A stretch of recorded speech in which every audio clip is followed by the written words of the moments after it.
I look the way a 70-year-old is supposed to look. Now, that's my own personal opinion. Walking in the sand like nothing's wrong. I'm just trying to write you a song. The sun is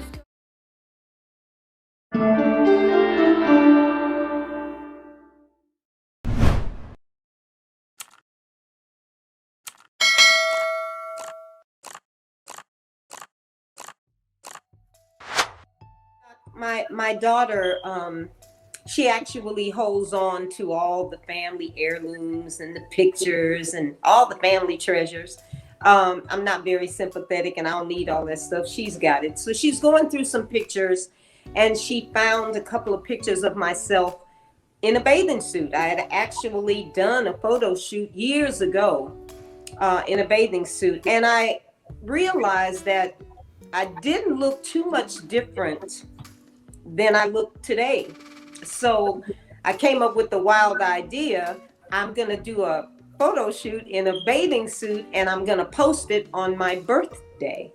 And I was talking to a dear friend, Michael Collier. Okay, well, Michael, I was talking to him on the 1st of December. And I explained to him that I'd taken these photos. I had 7 of them. And that I wanted to post 1 or 2 on my birthday, the 7th. And he said, today is the 1st, you have 7 photos. Why don't you post 1 photo every day? And on the 7th, your actual birthday, take your favorite photo, put it in the middle and combine the other photos around it. And so I took his advice. And then he said, and I would call the post 7 at 70. So this was all Michael Collier. And I did exactly as he suggested. And yes, it went viral. I had no idea that people were going to respond to the images the way that they did. And I understand why. It made me just really focus on the fact that because of the response, people were just like, no way, that's impossible. And I'm thinking, you know what, in our society, 70 is old. We don't take care of ourselves because I believe that I look the way a 70-year-old is supposed to look. Now, that's my own personal opinion. It comes from self-love and self-care. Yep. Now, Right. I haven't always been in that space, obviously. I've run into some mental challenges in my journey, and I wasn't always good to myself. But once I cleared my brain fog and learned how to nourish myself and learned how the importance of movement, this has been going on now. I met Rondell at age 40. And from age 40 on, I've lived a different lifestyle. So I transitioned, became vegan at age 40, and I've never looked back. And I actually started the movement, working out at age 40. So, and you can see, of course, I live on the planet, so there is an aging process. But Sure. I think all of us enjoy the subtlety of aging. Said people need to start where they are because that's what I had to do. At age 40, I never ran heels. I never thought about running heels. I met my husband and he was constantly running heels at Griffith Park. Actually, the first date we went on, he took me to Griffith Park. I thought he was out of his mind. And who gets up to just run up hills? But you know what? He ran the whole thing backwards. And what that said to me was, and he's 2 years older than myself, I thought to myself, well, if he can run this backwards, one of these days I am going to be able to remain in a running mode, maybe at a walker's pace, but I'm going to be able to run this hill in a running mode. I can do that today. I believe, as you said, in catching a person right where they are. I can't stand it when I see sisters out there overweight running on cement. It's unnecessary. You don't have to do that. All you need to do is walk. All you need to do is move. You can get a workout in by standing up and down, sitting up and down in the chair, going up and down in the chair. You know what I'm saying? You can stand at your kitchen counter and do squats. Our problem is we don't move. And that, I think, is where we need to start. Getting in the mindset, I am a machine here. God didn't make no junk. This is a brilliant, brilliant, brilliant machine. And what we do is we put it to rest.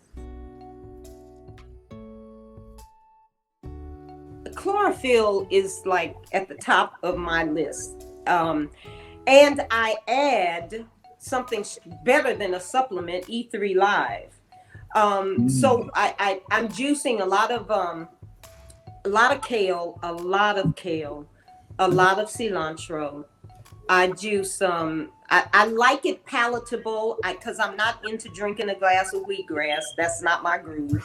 So I make sure that the apples give me the amount of sugar that works for me. Okay. And I use ginger. And you know what ginger does. You know. So I put my E3 Live in there, and I drink in my green drink, and I drink the 32-ounce jars, 2 of them usually a day. Once you have separated the juice from the pulp by juicing, not blending, juicing, then you don't have to go through the digestive process as you would. And especially for those who have been eating a lot of animal flesh and you've got a lot of blockage in your colons and your intestines are a mess.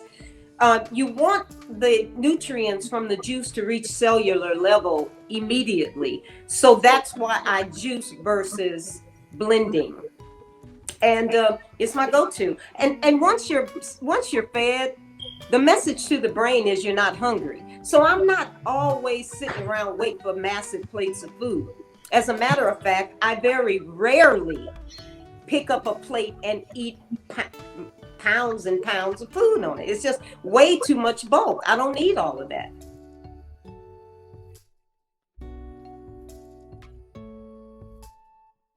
I've never been overweight. I've never had a weight problem. My issues were a lot of digestive challenges. I hated to eat almost. Digesting the food, it was, plus I didn't understand about combining the food properly. I was doing everything wrong as I ate. And once I read the books, that's why I said education is so valuable. I started understanding how I needed to eat, how I needed to combine my food, and started understanding about mucus and inflammation and how it creates so much disease. And I just changed my mind about everything. And it just, it manifested in a way that I can only give thanks, because I wasn't tired anymore. I didn't have problems with gas. I didn't have problems with bloating. I used to, and I find it ridiculous that humans have to take medication to help them digest their food. I don't know what other species on the planet needs Tums after they eat. It's like you should be able to eat and you should be able to digest your food and move on with your life. But I was sick after I ate. And so I haven't felt that in all these years. You know what I mean? So I prep food for the restaurant. I try to be at work between 4 and 5, preferably no later than 4:30. Really, that's my preference, because at 70, I want to be in and out before all the young people get to work. Okay. I mean, COVID is still real. So that means I got to try to get a workout in, right? So I'm up between 2 and 2:30, and then I do a workout. I have an app fit on since the gyms are closed. I used to try to run over to the gym, but can't do that anymore. So I just do a 20 between 25 and 40-minute workout with Fit On. Plus, it's like having a trainer. I do much better motivated by somebody else. It's letting somebody else motivate me. And then I'm off to work. Now, if we're real busy, I'm going to be at work. Let's say if I get there at 4:30, I'm usually not going to leave there before 1 o'clock in the afternoon. But Chef shuts it down really early. Doc has called me before and left me a message. You awake? It's 6:30 in the evening, and Doc, I'm just not a big eater, so I will take a handful of cashews and make it a meal. I'm looking for the nutrition. Food is not the very first thing that I think about. That's just, it's not like the most important thing in the world to me. Well, first of all, I don't think it's ever too late to start on taking care of yourself. The human body is so incredible. And whenever we give it love, it responds. So it's just about believing that the body needs your love and care. You have to believe it and know it.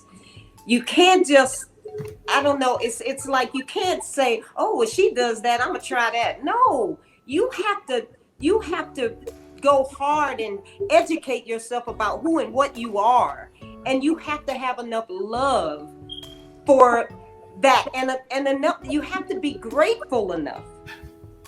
That's what I think too. You have to be grateful enough to be in this human form right now, to take care of it so that you can be your best God self. That's the only way that I can actually put it. Being your best God self is not being sick. Being